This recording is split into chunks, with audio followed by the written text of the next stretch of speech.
Hi friends, എല്ലാവർക്കും നമസ്കാരം. ഇന്ന് ഞാൻ വന്നിരിക്കുന്നത് ബുഷി പാർക്ക് എന്ന് പറയുന്ന ഒരു അയർലൻഡിലെ ഫേമസ് ആയിട്ടുള്ള ഒരു പാർക്കിലാണ് വന്നിരിക്കുന്നത്. ആക്ച്വലി ഇന്ന് മോർണിംഗ് നല്ല ഒരു സൺലൈറ്റ് ഒക്കെ ഉണ്ടായിരുന്നു, പക്ഷേ ഭയങ്കര തണുപ്പാണ്. എന്നാൽ പോലും ഇന്നത്തെ ദിവസം ഈ പാർക്കിൽ വരാനായിട്ട് എൻ്റെ കൂടെ 2 കുഞ്ഞിപ്പിള്ളേരുണ്ട്. ഹായ്. ഇന്ന് അവരുടെ അമ്മയും കൂടെ എനിക്ക് കിട്ടിയിട്ടുണ്ട്. അപ്പം നമ്മുടെ അല്ലുക്കുട്ടി എല്ലാവരും അറിയും അല്ലേ? ഇതാണ് നമ്മുടെ അല്ലുക്കുട്ടി. അല്ലുക്കുട്ടിയുടെ ബ്രദറാണ് ലല്ലു അല്ലേ? ലല്ലു. ഇപ്പോൾ ഇവരുടെ അമ്മയാണ് എൻ്റെ കൂടെ ഉള്ളത്, ജോൺസി. ഞങ്ങളുടെ നെയ്ബറാണ്. നെയ്ബർ മാത്രമല്ല, നമ്മുടെ എല്ലാത്തിനും ഉള്ള ഒരു സപ്പോർട്ട് ചെയ്യുന്ന ഒരാളാണ്. അപ്പം ഞങ്ങൾ പല ദിവസമായി ഇങ്ങനെ ഒന്നിച്ചൊന്ന് പുറത്തു വരണമെന്ന് ആലോചിക്കുന്നു, പക്ഷെ ഒരിക്കലും നടക്കാറില്ല, ഞങ്ങളുടെ ഡ്യൂട്ടിയുടെ ഡിഫറൻസും എല്ലാം കാരണം. അപ്പം ഞാൻ ഇന്ന് ഡിസൈഡ് ചെയ്തു എന്താണെങ്കിലും നമ്മൾ ഒന്നിച്ച് പുറത്തു പോകുകയാണെന്ന്. അങ്ങനെ ഞങ്ങൾ വന്നിരിക്കുകയാണ്. അപ്പം എനിക്ക് ജോൺസിയോട് കുറച്ച് കാര്യങ്ങൾ ചോദിക്കാനുണ്ട്.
ചെയ്യുമായിരുന്നു. അപ്പോൾ എനിക്കൊന്നും തന്നെ അതിനുള്ള ഒരു ഇൻഫർമേഷൻ കിട്ടുന്ന വീഡിയോസ് ഇല്ലായിരുന്നു. ഞാൻ വന്ന സമയത്ത് ശരിക്കും എനിക്കൊരു ഹെൽപ്ഫുൾ ആയിട്ടുള്ള ഒരു വീഡിയോസ് ആക്ച്വലി ഉണ്ടായിരുന്നില്ല. അങ്ങനെ ഒരു ചേച്ചിയൊക്കെ ചെയ്യുന്ന വലിയൊരു സേവനമായിട്ട് എനിക്ക് തോന്നുന്നു. പ്രത്യേകിച്ച് ഫ്രഷ് ആയിട്ട് ഒരു യൂറോപ്യൻ കൺട്രിയിലേക്ക് ഫ്രഷ് പാസ് ഔട്ട് ആയിട്ടൊക്കെ വരുന്ന പിള്ളേരെ സംബന്ധിച്ച് ഇറ്റ്സ് റിയലി വെരി ഹെൽപ്ഫുൾ. ഞാൻ എപ്പോഴും ഓർക്കാറുണ്ട്. അപ്പം ജോൺസി ഈ നഴ്സിംഗ് ഹോമിൽ വന്നെന്ന് പറഞ്ഞല്ലോ, എത്ര നാൾ അവിടെ വർക്ക് ചെയ്തു? 2 വർഷം വർക്ക് ചെയ്ത് കറക്റ്റ് ഒരു കോൺട്രാക്ട് പീരീഡ് മാറി ഉടനെ തന്നെ NHS-ൽ അപ്ലൈ ചെയ്തു. അങ്ങനെ എന്റെ ഓൺ എക്സ്പീരിയൻസ് ആയിട്ടുള്ള എന്റെ നിയോനാറ്റൽ ബേബീസിന്റെ അടുത്തേക്ക് തിരിച്ചു പോകാൻ പറ്റി. ഓക്കെ. അപ്പൊ ആദ്യം ഇവിടെ വന്നപ്പോൾ ഭയങ്കര ബുദ്ധിമുട്ടല്ലായിരുന്നു. ഇപ്പൊ നാട്ടിൽ നിന്ന് വരുന്ന കുറച്ച് കുട്ടികൾ എന്നോട് ചോദിക്കുന്നുണ്ട്, എന്റെ എക്സ്പീരിയൻസ് പോകുമല്ലോ നഴ്സിംഗ് ഹോമിൽ വന്നു കഴിഞ്ഞാൽ എന്ന് പറഞ്ഞ് അങ്ങനെ അവർ ഒത്തിരി വറീഡ് ആവുന്നുണ്ട്. പക്ഷെ ഇപ്പോഴത് മാറിയിട്ടുണ്ട്. കാരണം നഴ്സിംഗ് ഹോമും അതൊരു എന്താ പറയുന്നത് ജിറിയാട്രിക് എന്ന് പറയുന്നത് ഇവിടെ വളരെയധികം നമുക്ക് പ്രൊഫഷണലി മുന്നോട്ട് പോകാൻ പറ്റിയ ഒരു ഇൻട്രസ്റ്റ് ഉള്ളവർക്ക് തീർച്ചയായിട്ടും മുന്നോട്ട് പോകാൻ പറ്റിയ ഒരു ഫീൽഡ് തന്നെയാണ് ജെറിയാട്രിക് നഴ്സിംഗ്. കാരണം ഇവിടെ അതിന് ഒരുപാട് അഡ്വാൻസ്ഡ് കോഴ്സസ് ഉണ്ട്. ഈവൻ നമുക്ക് മാനേജ്മെന്റ് ലെവലിൽ വർക്ക് ചെയ്യണമെങ്കിൽ മുന്നോട്ട് പോകാൻ ഒത്തിരി എന്താ പറയുക ചാൻസസ് ഉള്ള ഒരു ഏരിയ തന്നെയാണ് ജിറിയാട്രിക്സ്. നേരത്തെ നഴ്സിംഗ് ഹോമിൽ വരുന്നവരുടെ ഇയേഴ്സ് കൗണ്ട് ചെയ്യുന്നില്ലായിരുന്നു. പക്ഷെ ഇപ്പോൾ നഴ്സിംഗ് ഹോമിൽ വരുന്നവരുടെ ആ ഇയറും കൂടെ കൗണ്ട് ചെയ്താണ് HSCയിൽ നമ്മുടെ സാലറി സ്കെയില് അല്ലെങ്കിൽ പേ സ്കെയില് നമുക്ക് അത്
ഓർമ്മയ്ക്ക് വേണ്ടിയിട്ട് ഇങ്ങനെ മരിച്ചുപോയ ആളുകളുടെ ഓർമ്മയ്ക്കായിട്ട് ഇങ്ങനെ ആളുകൾ ഫ്ലവേഴ്സും എല്ലാം കൊണ്ടുപോയി വെക്കുന്നുണ്ട്.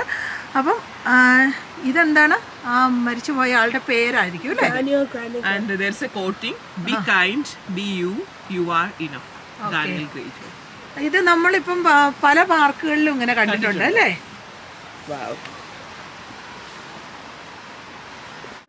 ഞാനൊരു ക്വസ്റ്റ്യൻ ചോദിക്കുന്നേ, അത് ഇങ്ങോട്ട് വരുന്ന നഴ്സസിന് വളരെ ഉപകാരമുള്ള ഒരു കാര്യമാണ് ഞാൻ ചോദിക്കുന്നത്. അടുത്ത ക്വസ്റ്റ്യൻ എന്താന്ന് പറഞ്ഞാൽ HSCയിലോട്ട് മൂവ് ചെയ്തല്ലോ, അപ്പം അതിന്റെ ബെനിഫിറ്റ് എന്താണ്? HSCയിൽ ഒരു സ്റ്റാഫായിട്ട് വർക്ക് ചെയ്യുന്ന ഒരു നഴ്സിന് എന്തൊക്കെ ബെനിഫിറ്റ് ആണുള്ളത്? കമ്പയർ ടു പ്രൈവറ്റ് സെക്ടർ ഒരുപാട് ബെനിഫിറ്റ്സ് HSC ഓഫർ ചെയ്യുന്നുണ്ട്. പ്രത്യേകിച്ച് നഴ്സസിന് വളരെയധികം ഇമ്പോർട്ടൻസ് കൊടുക്കുന്ന ഒരു രാജ്യമാണ് അയർലൻഡ്. മീൻസ് ഒരു നമുക്ക് റിയലി ഒരു റെസ്പെക്റ്റും നല്ലൊരു പേ സ്കെയിലും എല്ലാം ഉണ്ട്. ഫസ്റ്റ് ഓഫ് ഓൾ അതിലുപരി HSC കൊടുക്കുന്ന ഏറ്റവും എന്നെ അട്രാക്ട് ചെയ്ത benefits sick leave benefits, annual leave, paid annual leaves, പിന്നെ ഓവർ ടൈംസ്, സൺഡേ നൈറ്റ്സിന്, ഈവൻ ആഫ്റ്റർ 4 o'clock നമ്മൾ വർക്ക് ചെയ്യുന്നതെല്ലാം അൺസോഷ്യൽ അവേഴ്സ് എന്ന് പറഞ്ഞിട്ട് സ്പെഷ്യൽ ബെനിഫിറ്റ്സ് ആണ്. അതുപോലെ സൺഡേ പബ്ലിക് ഹോളിഡേ എല്ലാം നമുക്ക് ഡബിൾ പേ ആണ്. പബ്ലിക് ഹോളിഡേക്ക് എക്സ്ട്രാ പേയ്മെന്റ് ഉണ്ട്. ഡബിൾ പേ കൂടാതെ തന്നെ പബ്ലിക് ഹോളിഡേ പ്രീമിയം എന്ന് പറയുന്നത് ഡിഫറെന്റ് ആണ്. പിന്നെ സിക്ക് ലീവ് ഒത്തിരി കവേർഡ് ആണ്, up to 3 months fully paid. പിന്നെ നമുക്ക് 7 സിക്ക് ലീവ്സ് നമ്മൾ തന്നെ സെൽഫ് ഡിക്ലെയർഡ് ആയിട്ടുള്ള. സെൽഫ് ഡിക്ലെയർഡ് എന്ന് പറയുമ്പോൾ നമ്മൾ സിക്ക് ആകുമ്പോൾ നമ്മൾ ആ GPAയോ അല്ലെങ്കിൽ ഡോക്ടേഴ്സിനെ ആരെയും കാണണ്ട, നമ്മൾ ജസ്റ്റ് ഒരു ഫോൺ കോളിൽ വിളിച്ച് പറഞ്ഞാൽ മതി. അവർ എന്താണ് നമ്മുടെ സിക്നസ് എന്ന് പോലും ചോദിക്കത്തില്ല. അങ്ങനെ 7 days നമുക്ക് എടുക്കാനായിട്ട് എടുക്കാം. 2 ദിവസം കോൺസിക്യൂട്ടീവ് 2 വർക്കിംഗ് ഡേയ്സ് നമുക്ക് സെൽഫ് ഡിക്ലെയർഡ് ആയിട്ട് എടുക്കാം. പിന്നെ പെയ്ഡ് അതായത് സർട്ടിഫൈഡ് ആയിട്ടുള്ള paid sick leave up to 3 months ഉണ്ട്, ഫുള്ളി പെയ്ഡ്. ഞാനത് വളരെയധികം എടുത്ത ഒരാളാണ്, കാരണം എനിക്ക് 1-2 സർജറീസ് ഒക്കെ ഉണ്ടായിരുന്നതുകൊണ്ട് 3 months. ഞാൻ ആക്ച്വലി 6 months ഫുള്ളി സിക്ക് ലീവിലായിരുന്നു. അപ്പൊ അതൊക്കെ ഞാൻ ഒത്തിരി അധികം ബ്ലെസ്ഡ് ആയിട്ട് തോന്നിയ മൊമെന്റ്സ് HSCയിൽ ആയതുകൊണ്ട് എനിക്ക് ഒരു പ്രോബ്ലംസും ഉണ്ടായില്ല. Financially I was secure because I was getting paid regularly. അത് മെയിൻ ഒരു ബെനിഫിറ്റ് ആണ്.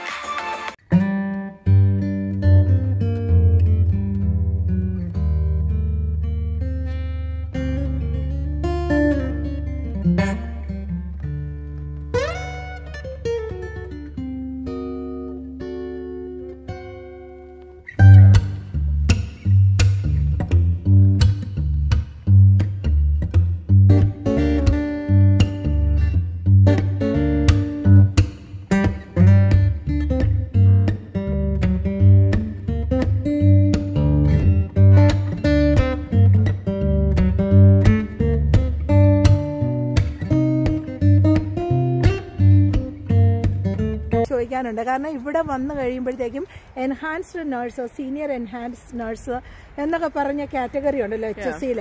അപ്പം അതിന്റെ ബെനിഫിറ്റ് എന്താണെന്നൊന്ന് പറയാമോ? ആക്ച്വലി എൻഹാൻസ് നേഴ്സ് എന്നുള്ള ഒരു കാറ്റഗറി ഇവിടെ നേഴ്സസിന്റെ ഒരു സ്ട്രൈക്ക്, INMO സ്ട്രൈക്ക് നടത്തി ഒരു പേ സ്കെയിൽ ഇൻക്രിമെന്റിന് വേണ്ടിയിട്ടും നമ്മുടെ നേഴ്സസിന് ഒന്നുകൂടി ഒരു സ്കെയില്, ഒരു എന്താ പറയണ്ടേ, ഒരു അഡ്വാൻസ്മെന്റ് ഇൻ നേഴ്സിംഗ് നമുക്ക് ഇത് നേടിത്തന്ന ഒരു വലിയ അച്ചീവ്മെന്റ് ആയിരുന്നു 2019 സ്ട്രൈക്കിന് ശേഷം.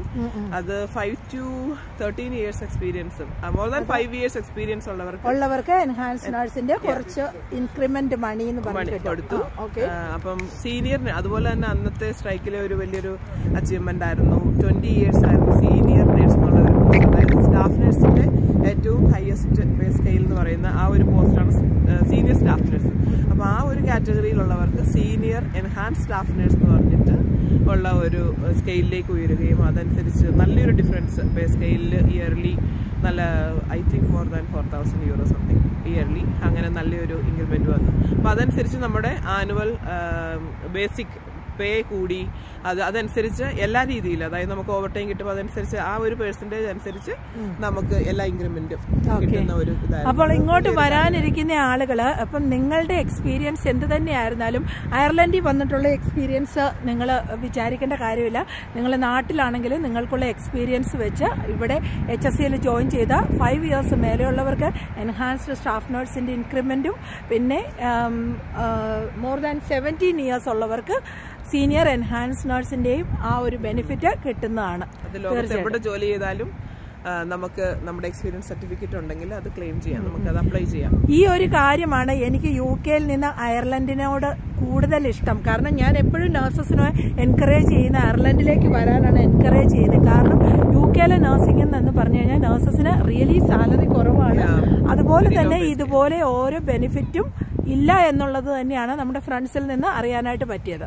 UK ചെന്ന് കഴിഞ്ഞിട്ടുള്ള എക്സ്പീരിയൻസ് അവർ കൗണ്ട് ചെയ്യുന്നുള്ളൂ. അത് വലിയൊരു നെഗറ്റീവ് പോയിന്റ് ആയിട്ട് തോന്നുന്നത്. അതെ, തീർച്ചയായിട്ടും. അതുകൊണ്ട് മിക്ക ആളുകളുടെ സാലറി, സീനിയർ ആയിട്ട് അവിടെ പോകുന്ന ആളുകളുടെ സാലറി വളരെ കുറവാണ്. അവർക്ക് അവിടെ ജീവിക്കാൻ തന്നെ ബുദ്ധിമുട്ടാണെന്ന് പറയുന്നുണ്ട്. പക്ഷെ നമ്മളിപ്പോൾ ഏത് വയസ്സിലാണെങ്കിലും അയർലൻഡിൽ വന്നു കഴിഞ്ഞാൽ നിങ്ങൾ ഒന്നുകൊണ്ട് വിഷമിക്കേണ്ട കാര്യമില്ല. ചിലപ്പോൾ 45 ഇയേഴ്സിലാണ് വരുന്നതെങ്കിൽ നിങ്ങളുടെ ഈ 20 ഇയേഴ്സ് എക്സ്പീരിയൻസ് ഇവിടെ കൺസിഡർ ചെയ്ത് അതിനുള്ള ബെനിഫിറ്റ് തീർച്ചയായിട്ടും കിട്ടുന്നുണ്ട്. പേ സ്കെയിൽ നിർണ്ണയിക്കുന്ന അങ്ങനെയാണ് അല്ലേ, നമ്മുടെ എക്സ്പീരിയൻസ് അനുസരിച്ചാണ്. അയർലൻഡിലെ HSCയുടെ പേ സ്കെയിൽ എന്ന് പറയുന്നത് നമ്മുടെ എക്സ്പീരിയൻസ് അനുസരിച്ച് കാറ്റഗറൈസ് ചെയ്ത് I think 12 points or something. അതിൽ ഏറ്റവും ഹയസ്റ്റ് ആണ് സീനിയർ സ്റ്റാഫ് നഴ്സ് എന്ന് പറയുന്നത്, സീനിയർ എൻഹാൻസ് സ്റ്റാഫ് നഴ്സ്. അപ്പൊ ആ സ്കെയിൽ അനുസരിച്ച് എല്ലാവരുടെയും പേയ്മെന്റ് സെയിം ആയിരിക്കും. അതും ഗൾഫ് രാജ്യങ്ങളെ വെച്ച് നോക്കുമ്പോൾ ഏറ്റവും വലിയ, ഞാൻ ഒത്തിരി അപ്രീഷിയേറ്റ് ചെയ്യുന്ന ഒരു കാര്യമായിരുന്നു.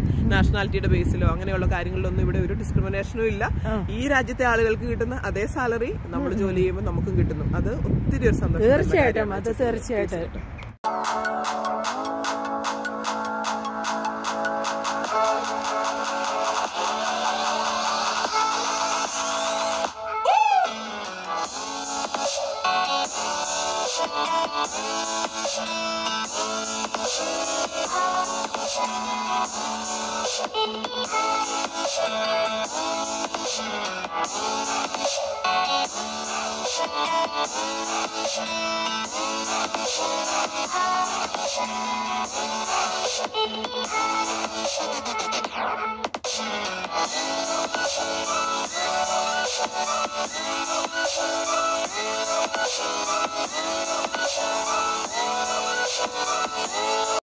പിന്നെ വേറൊരു ക്വസ്റ്റ്യൻ ഞാൻ ചോദിക്കാനുള്ളത്, ഇവിടുത്തെ സ്റ്റഡീസ് എങ്ങനെയാണ്? ഇപ്പം ജോൺസി PG ഡിപ്പ് ചെയ്യാണ്. എന്താണ് PG ഡിപ്പ് എന്ന് പറയുന്നത്? Post graduate diploma in nursing ആണ്. അത് നമുക്ക് ഇവിടെ മാസ്റ്റേഴ്സ് ആക്ച്വലി 1 ഇയറേ ഉള്ളൂ. അപ്പൊ അതിന്റെ 2 ഇയേഴ്സ് ആയിട്ട് ഞാൻ ചെയ്യുന്നത്. ഇപ്പം മാസ്റ്റേഴ്സ് ചെയ്യണമെങ്കിൽ എനിക്ക് 2 ഇയർ എടുക്കും. കാരണം ഞാനിപ്പം പോസ്റ്റ് ഗ്രാജുവേറ്റ് ഡിപ്ലോമ ഇത് കഴിഞ്ഞിട്ട് ഒരു ഡിസർട്ടേഷനോട് സബ്മിറ്റ് ചെയ്താൽ അത് മാസ്റ്റേഴ്സ് ആവും. അപ്പം അതായത് മാസ്റ്റേഴ്സ് ഡിഗ്രി കിട്ടുന്നു. അതായത് ഇവിടെ വർക്ക് ചെയ്യുന്ന എല്ലാവരും തന്നെ മാസ്റ്റേഴ്സ് ഇവിടെ വന്ന്, ഈവൻ ജനറൽ നഴ്സിംഗ് എടുത്ത ആളുകൾ പോലും ഇവിടെ വന്ന് മാസ്റ്റേഴ്സ് എടുക്കും. കാരണം ഇവിടെ HSCയിൽ നിന്ന് അതിനുള്ള സപ്പോർട്ട് ഭയങ്കര വലുതാണ് അല്ലേ? HSCയിൽ വർക്ക് ചെയ്യുമ്പോൾ നമുക്ക് ഏറ്റവും വലിയൊരു കാര്യമാണ്, നമുക്ക് കരിയറിൽ അഡ്വാൻസ്മെന്റ് വേണം എന്നുണ്ടെങ്കിൽ നമ്മുടെ എന്താ പറയണ്ടത്, നമ്മുടെ എക്സ്പീരിയൻസ് മാത്രമല്ലല്ലോ, നമ്മുടെ അപ്ഡേറ്റഡ് ആയിട്ട് എപ്പോഴും നമ്മുടെ പ്രൊഫഷനെ കീപ്പ് ചെയ്യാനും നമ്മുടെ പ്രൊഫഷനിൽ മുന്നോട്ട് ഉള്ള യാത്രയിൽ ഒത്തിരി ഹെൽപ്ഫുൾ ആണ്. HSC നമുക്ക് ഒത്തിരി മിക്ക ഹോസ്പിറ്റലുകളും നമ്മുടെ കോഴ്സുകളെല്ലാം ഫ്രീ ആയിട്ട്, ഈവൻ അപ് ടു 20,000 യൂറോയുടെ കോഴ്സുകൾ വരെ ഫണ്ടഡ് നമുക്ക് ഫ്രീ ആയിട്ട് കിട്ടും. നമ്മൾ അപ്ലൈ ചെയ്ത് അതിന് എലിജിബിൾ ആണെങ്കിൽ നമ്മുടെ ഹോസ്പിറ്റലും കോളേജും കൂടെയുള്ള ഒരു എഗ്രിമെന്റിൽ നമുക്ക്, ഞാനിപ്പോൾ പഠിക്കുന്നത് ഫ്രീ ആയിട്ടാണ്. അപ്പം അതൊക്കെ ഒത്തിരി വലിയ കാര്യമാണ്. നമുക്ക് മുന്നോട്ട് പോകാൻ ഒത്തിരി കോഴ്സുകൾ HSC പ്രൊമോട്ട് ചെയ്യുന്നുണ്ട്. നഴ്സസിനെ മുന്നോട്ട് കൊണ്ടുപോകാനായിട്ടും ഫ്രീ ആയിട്ടുള്ള ഒരുപാട് ഗൈഡൻസും ഹോസ്പിറ്റൽ സപ്പോർട്ട് ചെയ്തുകൊണ്ട് തന്നെ നടക്കുന്നുണ്ട്. അത് എനിക്ക് തോന്നുന്നത് വലിയൊരു കാര്യമാണ്. UK അങ്ങനെ ഫ്രീ ആയിട്ട് പഠിക്കാനുള്ള ഓപ്ഷൻ. എൻ്റെ ഒരു ഫ്രണ്ട് അവള് തന്നെ പേ ചെയ്താണ് പഠിച്ചത്. അപ്പൊ അവൾ എന്നോട് പറയുമായിരുന്നു, നീ എങ്ങനെ ഇങ്ങനെ ഫ്രീ ആയിട്ട് അവിടെ കോഴ്സ് ചെയ്യുന്നു പറഞ്ഞു. അല്ല, തീർച്ചയായിട്ടും അയർലൻഡിൽ ഒത്തിരി കാര്യങ്ങൾ അങ്ങനെ സ്പെഷ്യലി നഴ്സസിന് ഒത്തിരി കാര്യങ്ങളുണ്ട്. അപ്പം നഴ്സായിട്ട് വരുന്ന ആളുകൾക്ക് അതിന്റെ ബെനിഫിറ്റ് തീർച്ചയായിട്ടും ഉണ്ട്. ഇപ്പൊ ഈ 2 ഇയേഴ്സ് കൊണ്ട് എല്ലാ നഴ്സസിനും ക്രിട്ടിക്കൽ സ്കില്ല് വർക്ക് പെർമിറ്റ് ആണ് കിട്ടുന്നത്. അത് നിങ്ങൾക്കറിയാം. കാരണം പണ്ട് ജനറൽ നഴ്സിംഗ് കഴിഞ്ഞ ആളുകൾക്ക് ജനറൽ വർക്ക് പെർമിറ്റ് ആയിരുന്നു ഉണ്ടായിരുന്നത്. ഇപ്പോൾ ക്രിട്ടിക്കൽ സ്കില്ല് വർക്ക് പെർമിറ്റ് എല്ലാവർക്കും കിട്ടുന്നുണ്ട്. അതുകൊണ്ട് തന്നെ ഹസ്ബൻഡ്സ് ഇവിടെ വന്നു കഴിയുമ്പം ഏറ്റവും വലിയൊരു കാര്യം, അവർക്ക് വർക്ക് പെർമിറ്റ് അപ്ലൈ ചെയ്യേണ്ട കാര്യമില്ല. ക്രിട്ടിക്കൽ സ്കില്ലുള്ള നഴ്സുമാരാണല്ലോ ഇപ്പം ഇവിടേക്ക് വരുന്നത്. അപ്പോൾ നഴ്സുമാരുടെ ഹസ്ബൻഡ്സിന് വന്ന ഉടനെ തന്നെ ജോലി കയറാനായിട്ട് വർക്ക് പെർമിറ്റ് അപ്ലൈ ചെയ്യേണ്ട കാര്യങ്ങളോ അങ്ങനെയുള്ള യാതൊരു പ്രോബ്ലംസും ഇല്ല. സ്ട്രേറ്റ് അവേ ജോലി കണ്ടുപിടിക്കുക, നമുക്ക് വർക്ക് പെർമിറ്റ് ആവശ്യമില്ല, സ്ട്രേറ്റ് ജോലിക്ക് കയറാം. അത് വലിയൊരു കാര്യമാണ്. ഈ ഒരു 2-3 വർഷങ്ങൾക്കുള്ളിൽ അയർലൻഡിൽ വന്ന വിപ്ലവകരമായ ഒരു മാറ്റമാണ് തീർച്ചയായിട്ടും. അതുകൊണ്ട് ഹസ്ബൻഡുമാർ വരുന്നവരെല്ലാം 1G സ്റ്റാമ്പിലാണ് വരുന്നത്. അപ്പോൾ അവർക്ക് നേരെ പോയി വർക്ക് ചെയ്യാനായിട്ട് പറ്റും. എന്റെ ഹസ്ബൻഡ് വന്ന സമയത്ത് ഇവിടെ വർക്ക് പെർമിറ്റ്, സ്പെഷ്യലി ഏതെങ്കിലും ഒരു എംപ്ലോയർ വില്ലിംഗ് ആയിരിക്കണം, വർക്ക് പെർമിറ്റ് ഇഷ്യൂ ചെയ്യണം. അതിനൊരുപാട് പേപ്പർ വർക്ക് ഉണ്ടായിരുന്നു. അപ്പോൾ ഒരുമാതിരിപ്പെട്ട നഴ്സിംഗ് ഹോമുകളിലൊക്കെ കെയറായിട്ട് വർക്ക് ചെയ്യാനൊക്കെ പറ്റുമായിരുന്നെങ്കിലും വേറൊരു ഓപ്ഷൻ ഇവിടെ ഉണ്ടായിരുന്നില്ല. ബട്ട് ഇപ്പം എന്റെ ഹസ്ബൻഡാണെങ്കിലും പുള്ളിയുടെ തന്നെ ജോലി, പുള്ളിയുടെ പാഷൻ പിന്തുടരാൻ പറ്റുന്നുണ്ട്. അതൊക്കെ എല്ലാം ഈ വർക്ക് പെർമിറ്റ് വന്നതിൽ പിന്നെയാണ്. അയർലൻഡ് ആ കാര്യത്തില് റിയലി ഫാർ ബെറ്റർ കമ്പാരിറ്റീവ്ലി ഒത്തിരി നല്ലൊരു കൺട്രിയാണ്.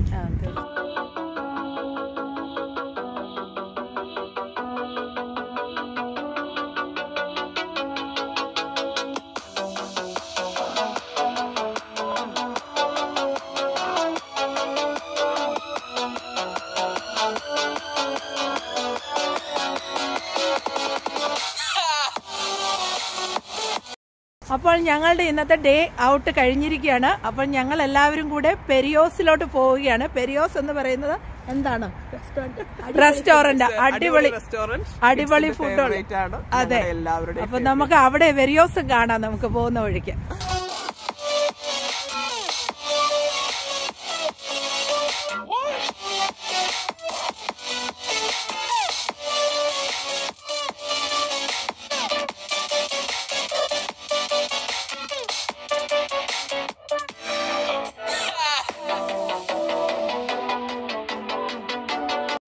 അല്ലക്കുട്ടി എന്നാ കഴിക്കുന്നേ? ഇതിനെന്താ പറയുന്നത്? എന്ത് കബാബ് എന്ന് പറയുന്നത്? ലാം കബാബ്, ഡോണർ കബാബ് എന്ന് പറയുന്നത്. ആ, ഓക്കെ ഓക്കെ, നൈസ്.